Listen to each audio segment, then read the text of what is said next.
muted everyone. Hello. Thank you for joining us today for Teaching Matters, Teaching Effectively with Adaptive Courseware. I'm Dr. Rwanda Garth McCullough, the Director of Program Development at Achieving the Dream. And if you're able, please introduce yourself and share your position and institution in the chat so we see who's all here. While I'll briefly introduce the session and then ask our panelists to introduce themselves. So we are so happy you're here today to talk about the heart of the matter in digital learning, which for me is teaching. This session will highlight the importance of course design and pedagogy.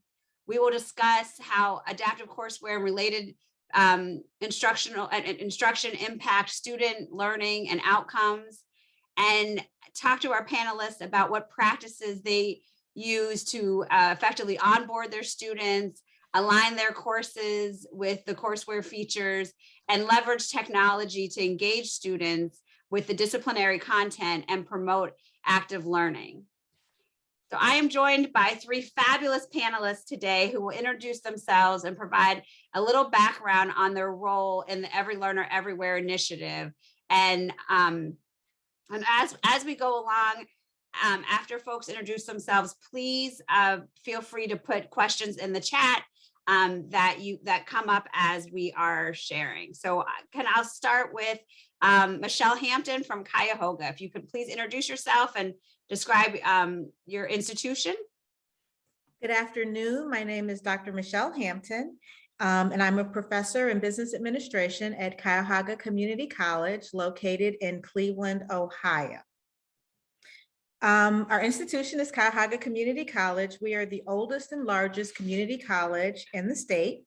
We are spread across the county, and we have 4 campuses, a little over 50,000 credit and non-credit students. And out of that number, about 85% of the students are credit students. Student demographics, the age of our students range from 15 to over 75 years old. So we've got quite a broad range when you look at age. Melissa is my former colleague. She can explain that, but I'll let her take it next. So as Michelle said, I'm originally from Cuyahoga Community College. That's where I started utilizing adaptive courseware. Currently, I'm an assistant professor in psychology at Good Samaritan Nursing College and Allied Health in Cincinnati. Thank you. Tim? Hi, I'm Tim Huber from the University of Texas Rio Grande Valley. I'm the school director. Our school's distributed in South Texas. We have campuses in Edinburgh, Texas, and in Brownsville, Texas. Our student population is 90% Hispanic. We have about 30,000 students, or actually it's closer to 32 in recent years. Oh, I didn't give you guys our demographics. We are 37% minority. Sorry. Thank you. Thank you. And can each of you describe the Every Learner Everywhere initiative at your college, which courses were involved in the initiative and which courseware you selected? I guess I'll go again. I'll go first again. We used a faculty learning community to implement the project with Every Learner Everywhere. And so within that learning community, there were quite a few of us. So there were approximately 18 faculty members. We had 2 administrative co-leads, and it covered about approximately 13, I think it's about 13 classes. We had classes in chemistry, biology, art. Melissa worked with psychology. We had classes in math, economics. So we had a broad range of classes, a broad range of faculty members, and So when the question regarding courseware selected, I think we were all over the board because we were from so many different disciplinary areas. In my particular area with business administration, I used McGraw-Hill Connect with SmartBook. Melissa can tell you she used something different, which was kind of cool as well. So we had a chance to really get to learn from each other because we used a variety of different things when you looked across our faculty learning community. Yeah, we really did. Our particular discipline, we had decided that we wanted to use an open educational resource, adaptive courseware.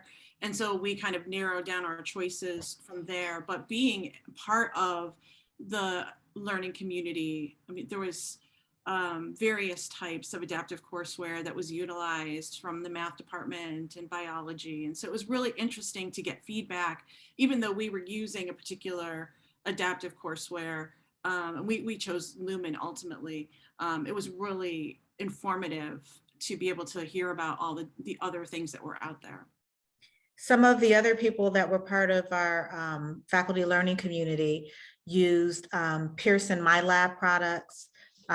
Again, Lumen was used in psychology. A couple of us used McGraw-Hill Connect. Some of the math people tried out Alex.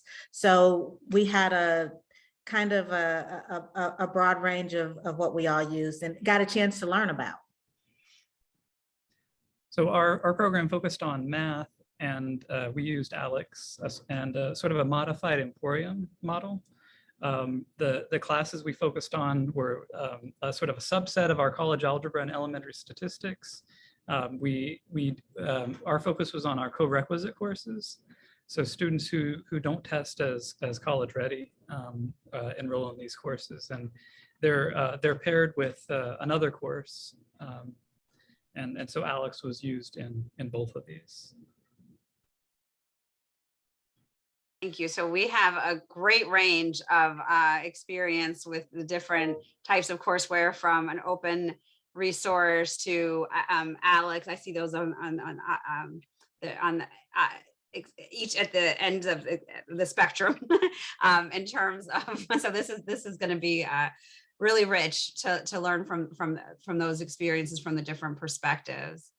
So when you think about how the faculty use the courseware, where did they place it in their course? Was it used primarily as like a supplement for like extra practice or homework, or was it integrated into the primary coursework, or did folks use it as preparation for class, like more of the flipped classroom model, or just for assessments? And I know that there might be all of the above and a little bit of each, but just wondering where the courseware was placed in the structure of the course. I guess I'll go first again. When we look at our faculty learning community, it was all over the place because we were in so many different disciplinary areas. For me in particular, I had it integrated in my class, so I used it for homework. I also used it as for simulation exercises. So both of those were the adaptive components that I was using, and I also used it for assessment. So I know other folks, I don't think very many of us used it as a true supplement. It would have been used as homework, probably close to being a supplement. I think a couple of us, my econ classrooms are flipped, but the adaptive wasn't part of the flip, which was kind of interesting. I made a conscious choice not to do it that way, but you absolutely could do it that way. So I think the beauty of the whole project was that we learned it can fit anywhere in the continuum of where your class is. You really have to look at the design of your course and what makes the most sense on how you choose to use it, what it is you're trying to get across, how you're trying to get it across, what your pedagogy is, and really using the adaptive courseware to support how you want to teach versus letting the adaptive courseware drive how you teach. For our courses in psychology, and we had 2 different campuses because I was at the East Campus and we also had an instructor at the Western Campus that integrated it as well. And it was for the entire course, but we used it in various ways. So all of the reading, the assignments, the discussion posts were all located and part of the adaptive courseware from Lumen. And what we ended up doing was we would assign the reading part called the study plan ahead of time. And then if we had class, remotely, students would have to complete the study plan before the class so that when they came to class, they were prepared to talk about whatever the reading was for that week. And then the discussion question would kind of reinforce what their readings were and what we had talked about in class. So it really kind of all worked together. Melissa, there's a question. I think it's for you because I think you're the only one on here that was using OER. So the question is, was the OER courseware free for the school and the student? It's free for the school. Lumen gives us the cartridge and we upload it into our LMS system, which was Blackboard. For the students, it's a $25 course fee, and that's for the entire course. They get 2 quizzes for free, and then they're prompted to pay the $25 just one time. And I believe Tracy was trying to move towards incorporating that into the course fee. I'm not sure where that's at this point, but that was where they were headed, so that even students didn't have to pay that. So our use of Alex was a good part of the course, the main part of the course, but not the only part of the course. So some other components include some active learning sessions. While students were working on sort of at their own pace, there were sort of milestones, and a lot of them were studying similar things. So having sessions where they work together or short mini lectures. Our classes were augmented with undergraduate learning assistants. And I think that was important because it really magnified the instructors' efforts to interact.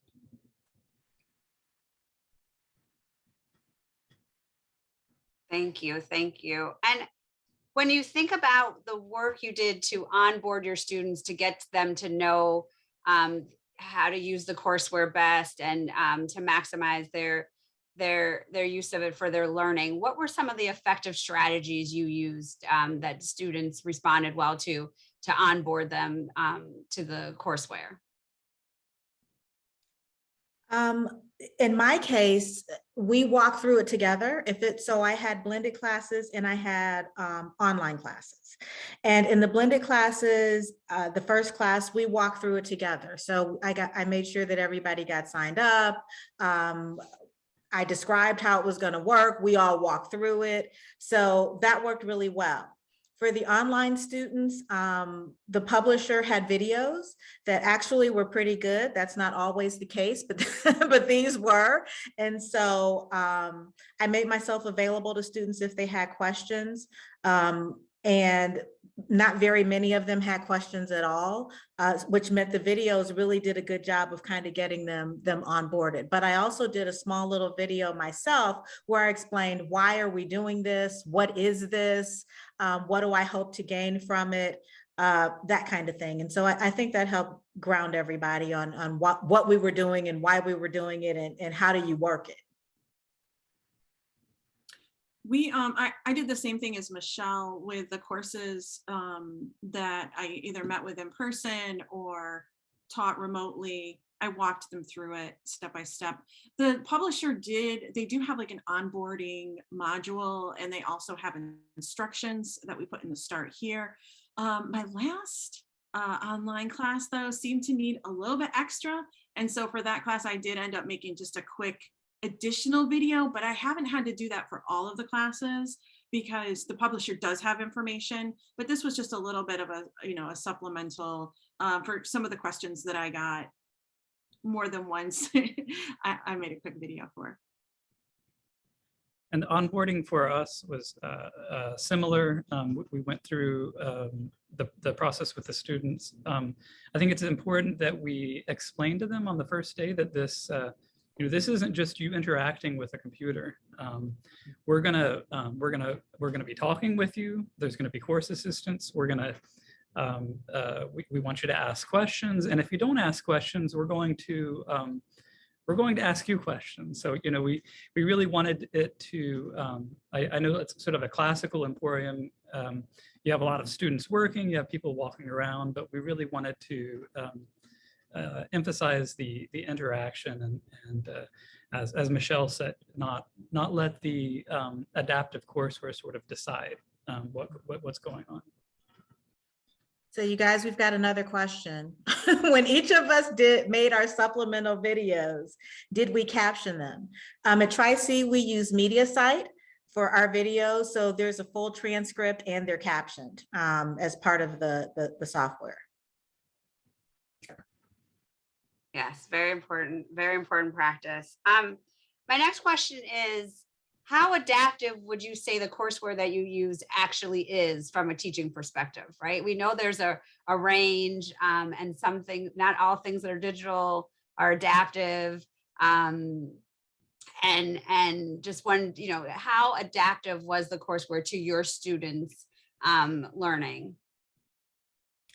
In my case, I think it was very adaptive. And so the homework was adaptive, and literally students took different paths to be able to show mastery of the concepts at the end. And so as they were answering the questions, there's an algorithm behind the scenes that decides the next question that's presented.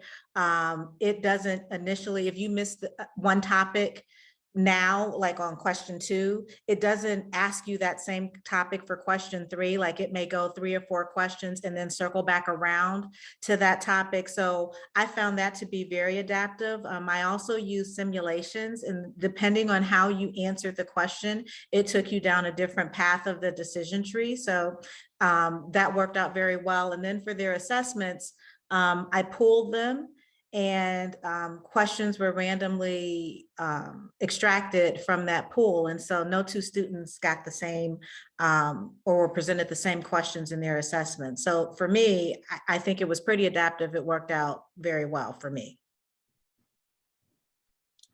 I felt like ours was really adaptive as well. The actual reading, so it's called the study plan. There's it's smaller bite-sized chunks, I felt like, with videos and things to kind of engage the students. And after, there were kind of self-check questions so they can make sure that they actually got the point of what they were trying to read. And then at the very end, there was a self-check that is actually graded in Blackboard automatically. The students can take it, and they would get feedback from that to let them know. So if they would get feedback throughout the study plan to see if they actually grasped the concept, and then at the very end to make sure that they understood the concept, and that would give them information on what to go back and review before the quiz. The quizzes, they had 2 chances to take the quiz, unlimited amount of time, and then again they would get feedback from that to let them know before they took the quiz again. And we also coach students. You do the study plan on one day, and then maybe do the first quiz and wait 24 or 48 hours, review the material and take the quiz again, because a lot of times students' grades would improve significantly when they did it like that. And then ultimately, after 2 or 3 modules or chapters, we would have an exam and all of this was pulled from the test bank or the pool of questions. So our implementation is similar.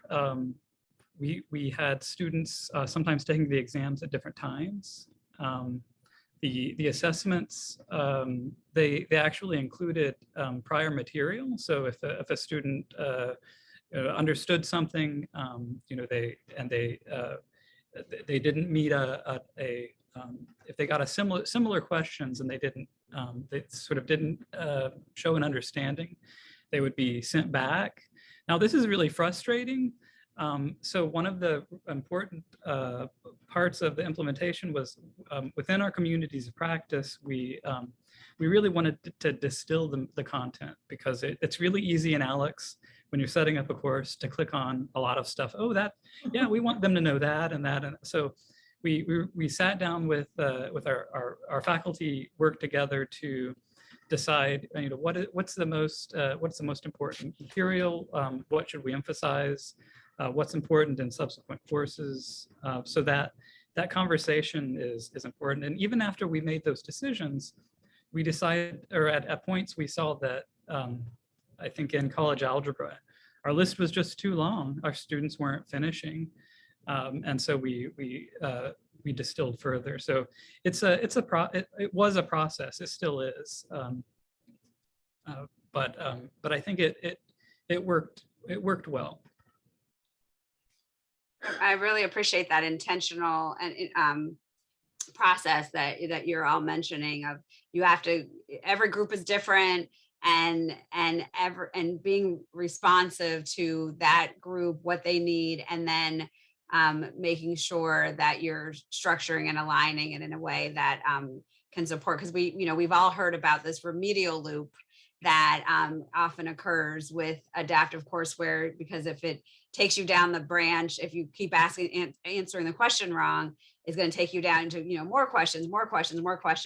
And I know we worked with many faculty groups who had to, we had to figure out how to adjust those settings so that you weren't, adding frustration on and creating opportunities for the students to relearn the material in a different way or in a different format. And like Melissa said, that intentional learning process with executive functioning skills that are often untaught, right? And they're assumed, but take a minute, look at it again, relearn it, actually study. Don't just go keep quizzing yourself. That's not going to get you that's not going to get you there. And so I know there's a lot baked into the adaptive courseware to support that executive functioning and the study skills. But I know that it's important for faculty to utilize those features and settings and be very explicit about with the students about how best to use the tool to not spend 3 hours on a problem set and and have if you're not getting it plan B so I think that's really good. What would you say are the most important benefits or potential benefits of using adaptive digital courseware, of teaching with adaptive courseware? Is it the differentiated instruction? Is it the impact on student outcomes or student engagement, or access to student data? What would you say are the most important benefits that you've experienced?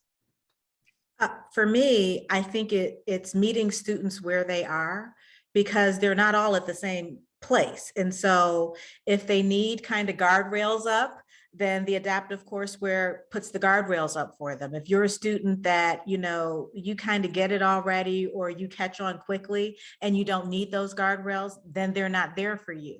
And so for me, what was important is being able to meet students where they are, but also ensuring that we all make it to the finish line. And so even though we may take different paths to get there, that nobody gets left behind or nobody gets lost, in the content and they never understood it.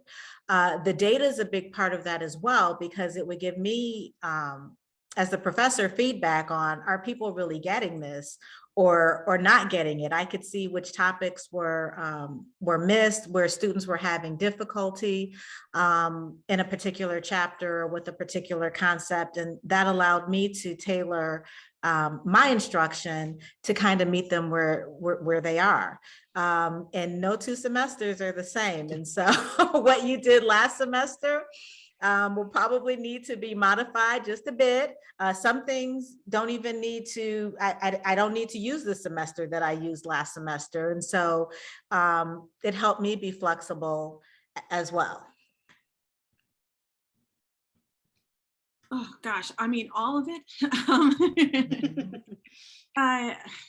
Really, probably the primary one was getting the feedback on where students were, both for myself and for the student, on what they need to work for. And particularly using Lumen, they're really good at, I have a dashboard where I can see where students didn't do very well. And it automatically sends out an email to them saying, and I can see that these are the areas that you really need to work on. And after they take the quiz, they don't do as well. I'll see that and it'll say they need to really work on these. And then it sends out an email saying, can I meet? Would you like to schedule a time to meet with me so we can go over these things? And sometimes I would send that email out, even if a student had taken the second quiz already. I would maybe give them an opportunity to improve their score again, or use it as the opportunity to touch base with them, particularly when we went completely remote. I have a lot of students saying, thank you for emailing me. I really appreciate that. The other thing I really liked was that in our particular adaptive courseware, they didn't just get feedback if they didn't do something well, they also got feedback if they did score well. They had like great job emails, and it's a pleasure to teach students that work as hard as you do. And so really encouraging stuff. And I think that was really important because as an instructor, a lot of times we focus on the students that aren't doing as well, and not as much on the students that are doing what they're supposed to be doing and are scoring well. So I really appreciated that component of our courseware. Actually, Melissa brings up a good point, because the adaptive courseware that I was using, the whole communication piece was probably the weakest link in it. It did a whole bunch of stuff really well, but that wasn't one of them. And so I ended up, they were like, yeah, we send out these emails. And I'm like, I don't have any emails. And then, so what I did was I took that whole idea and I kind of manually implemented a communication plan in my class. And so that kind of goes back to, I think, Rhonda, one of your first questions. We really did learn from each other, and we took things from each other and incorporated them in our classes, which if I was implementing this by myself, I wouldn't have had the opportunity to be able to do that. And so the one thing that, and I got it from the psychology folks using Lumen, that it worked really well, and I'm still using it to this day. And I'm still on my particular publisher, like, you guys really need to get on the ball with this. This is, this is really good. And so they said they're working on it, but that was a clear-cut case of that really helped tremendously. And my students absolutely love it. Having the real-time data was useful for different strategies. For example, you might see the same students asking questions or interacting. Maybe a certain section needs more undergraduate learning assistance because a faculty member can't address all of the questions, or maybe there's not enough interaction.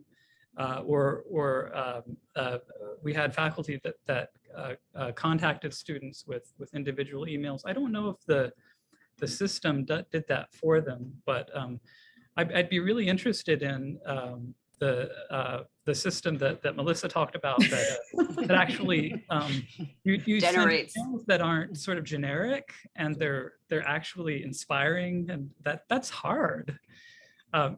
The other aspect I think about this was coordination. Our two institutions were created about 6 years ago from two large institutions, the University of Texas Brownsville and the University of Texas Pan American. So we had a lot of different ideas and faculty, and in the first couple of years, we weren't even using the same resources. So this got us together to talk and to decide on what the best resources and practices are, and I think that's important. Without it, there might have been a lot more sort of discussion and less action taken. We have another question. I see. Oh, you got it? You want me to read it, or you want it? You can take it. You can take it. The question reads, how much time did aligning your instruction each year, term, or class with the courseware take per week on average? And that question for me is impossible to answer because it's not a one-time thing. I've been at it since 18, I believe. And every semester I'm still adding something, changing something, modifying, deleting. And so, I mean, in the beginning, there is a bit of an investment, you know, to get everything moved over to another platform. I mean, imagine if you were taking your class and moving it to different publisher materials. You could liken it to that. But to give I'm still doing it.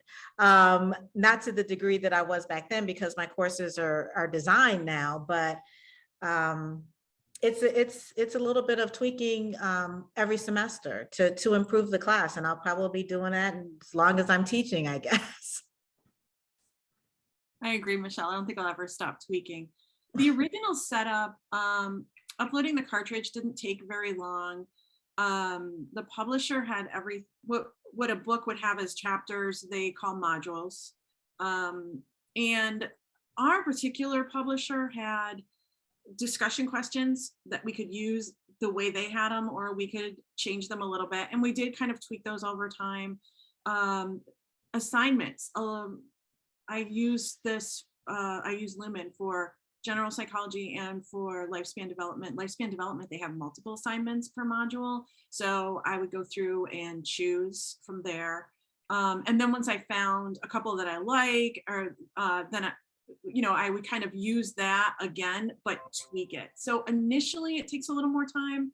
But then as you go, I'm usually reusing the same basic course, just with minor modifications. We meet at the end of every semester and talk about making changes. And then at the beginning of every semester, we sort of revisit that too. And so it's as others have mentioned, it's a process. Yeah, when I think about what we learned from the Lighthouse institutions was that in that first ramp up, is that investment that Michelle was speaking to. You have to get to know what the courseware is saying. If you just turn it on and then you learn that they're using a different vocabulary than you're using, and students are confused. And unfortunately, with this initiative, we didn't allow for enough time for that, so that our first semester, I think pilot semester, was when many of the faculty were learning the content in the courseware. I would say, don't do that. Don't do that.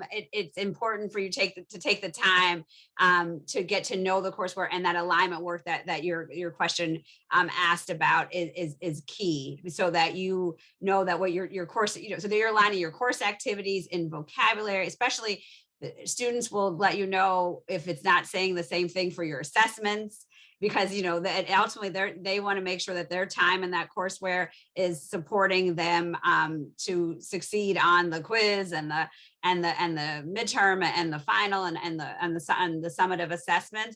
And so it's really important, if you're not using the assessments from the courseware, that alignment piece is critical.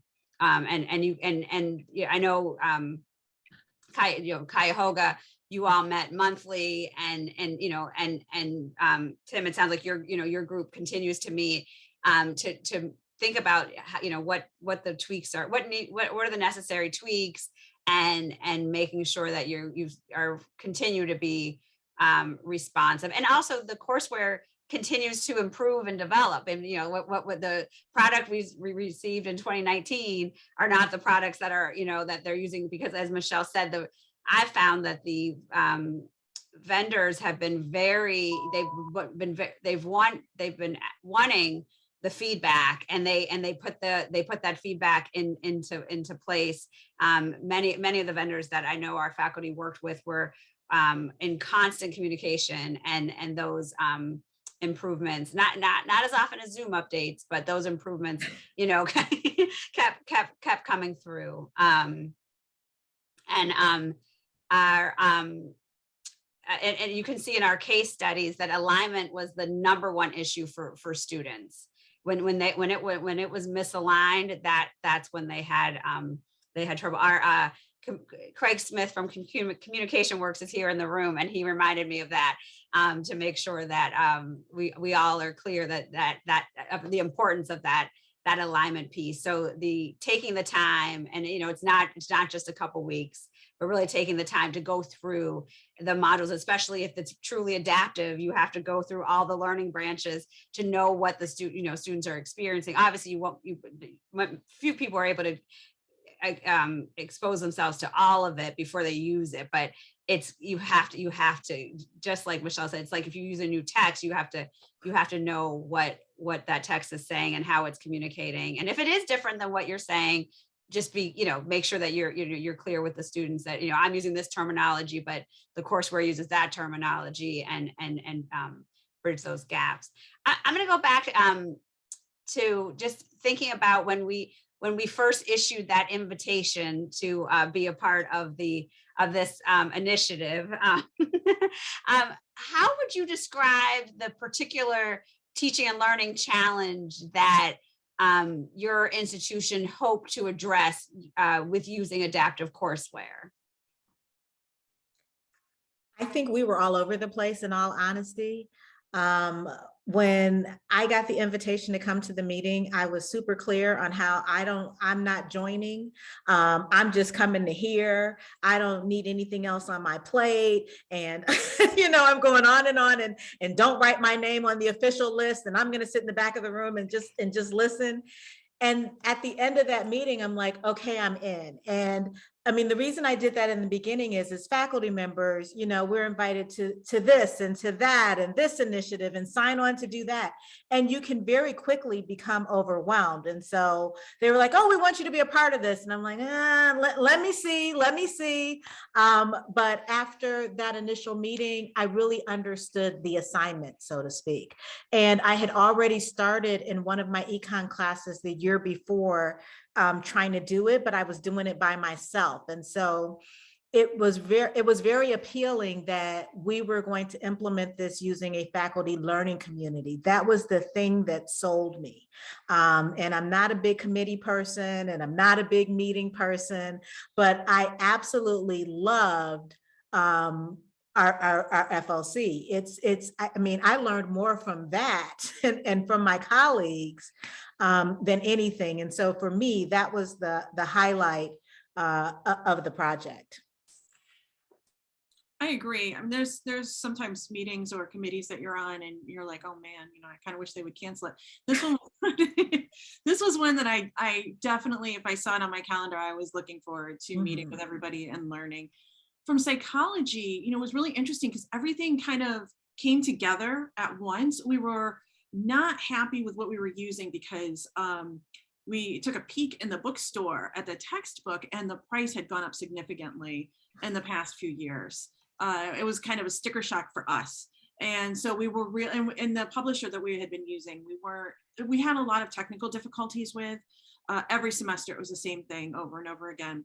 So we were kind of looking for something different to begin with. And so we were leaning towards an open educational resource.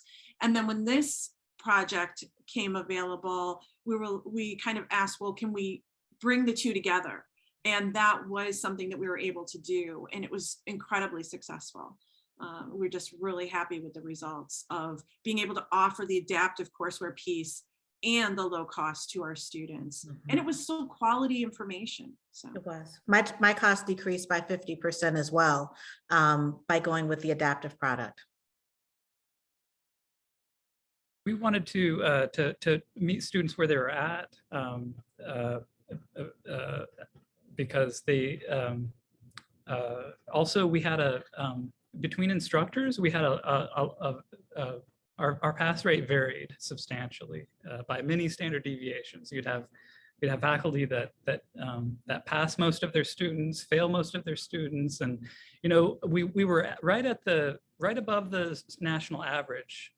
If we pull everything together, but we didn't want to be there either. So trying something new, continually improving, that also motivated us to do this. And then the coordination aspect, we that's been very painful. And so working together, forming these communities has been a major benefit. Yes, I agree. I think getting faculty to open their doors, and now they're virtual doors, but and talk with each other. I'm former faculty, so I think about, I taught for 12 years. No one ever came to see me teach. I only, spoke about what I taught and how I taught to the people I chose to speak with, and so to see these communities of practice build around, the practices and having adaptive courseware as the excuse to get together, to even talk, to talk about the coursework. The teaching, I think, was just a very large benefit of this initiative. We have a question in the chat. Do you have recommendations on tools, strategies that will help you design your own curriculum, both for use by teachers and also by use with students if there's no standard courseware that exists? And this is where I would want to, I'll let you answer that, but I would want to plug that we at Achieving the Dream have a few courses. Norma will be proud of me that I'm plugging this.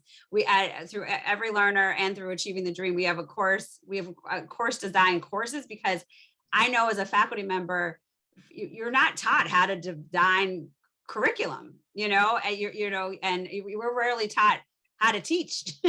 and so that I think that's a really important question, and it's something that our organizations have been mindful of in developing supports for faculty groups to design curriculum, and it's an undertaking. It's time intensive. And hopefully you get support from your institution to do it. I've done it without any of those things, and I know what it takes, and it shouldn't take an initiative for faculty to receive support to design their curriculum for the students that they're teaching. Actually, that was going to be my answer, that they should check out really what you guys have put together. My PhD is in instructional design, so I'm fortunate that I'm a faculty member that I can do instructional design. I'm also fortunate, well, Melissa has now moved on, but at Cuyahoga Community College, we have instructional designers and instructional technologists at each one of our campuses.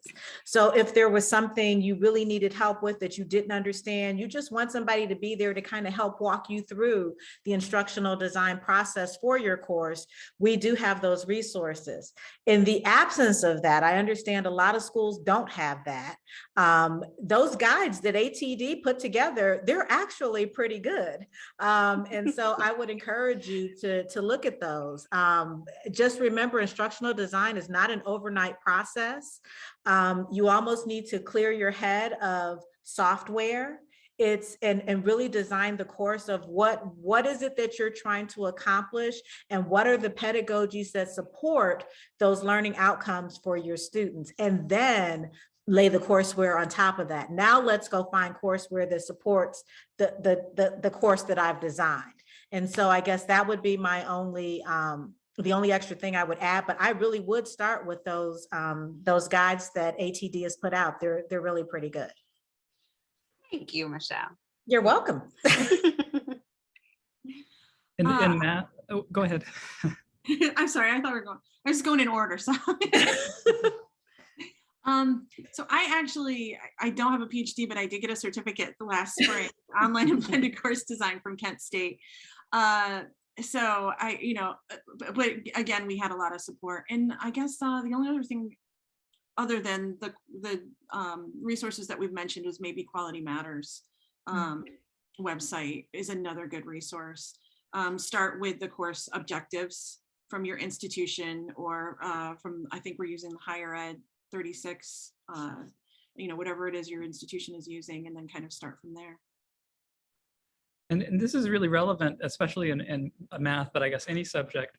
One of the things we're doing in all of our courses is trying things like growth-based learning or mastery-based learning.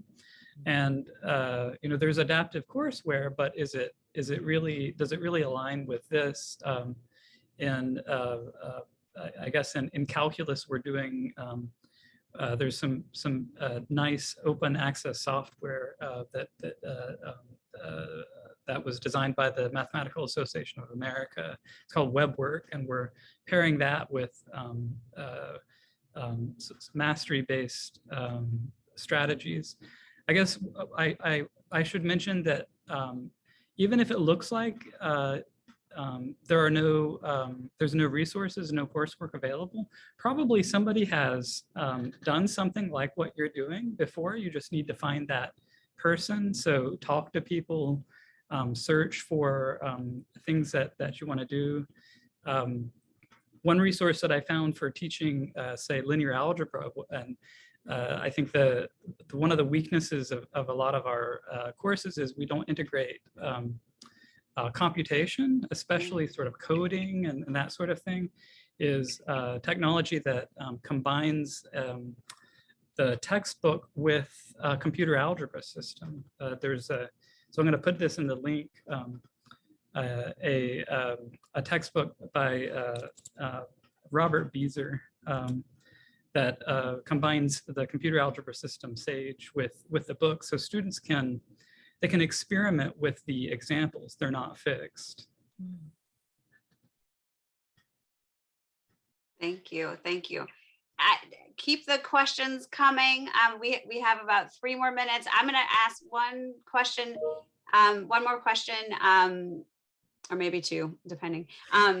When we think about Every Learner Everywhere's mission, it's really to improve student outcomes for Black, Latinx, Indigenous students, poverty-affected students, and first-generation students. Do you believe that your adaptive courseware helped the students that you intended, that your target students in the courses? Did it help the students that you wanted to help? Did you see that group of students move? If you had identified a group of students that you knew that you were that were struggling? In my case, yes. Probably one of the biggest things that I got out of this whole project is even being able to get the data about those students. We're a pretty large institution, and our institutional research people are super duper busy.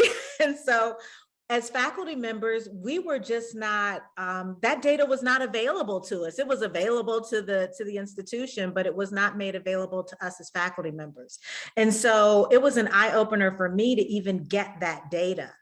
And then once I got the data, I did see improvement. So not just in the targeted groups, but in literally all of my students. So my pass rate in microeconomics, which, I mean, everybody goes, oh, when you say economics, but my pass rate for micro was at 91%, which is pretty doggone high. But thank God I've been working on it since 2018 on trying to make these improvements. Also in our intro to business class, which is our gateway class for business administration, my median grades and my median grades have improved a half a letter grade even through COVID.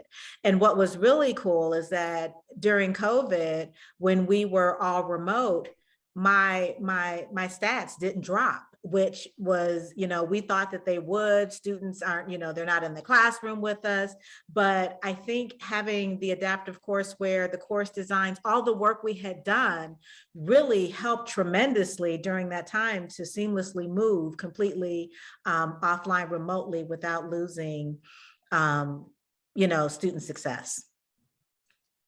I would agree with Michelle. Our pass rates increased 10% across the board, but I think the big thing was that it shifted our focus.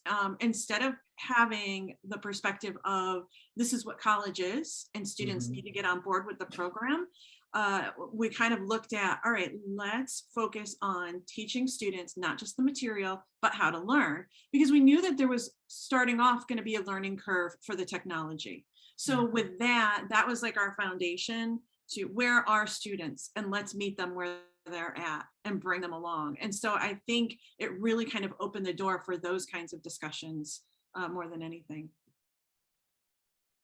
We didn't have a substantial improvement, but it didn't, we didn't decrease our, we had a lot more sort of uniformity in grades across sections. But I think that it especially during COVID, it was beneficial. So we didn't, I don't think we saw a big change from, teaching online to in these courses to teaching in person.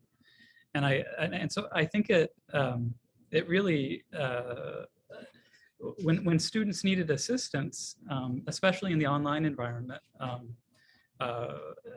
it's harder to be, everywhere at once. You're not all in the same room. So I think the adaptive courseware helped somewhat with that. Thank you. Thank you. I know we could go on forever. I only asked half the questions I had prepared, but this was wonderful. Thank you, panelists. Thank you, engaging. Thank you, participants, for engaging in those wonderful questions that helped us get at the true heart of the matter. I really appreciate this discussion, and thank you for all that you do for our students.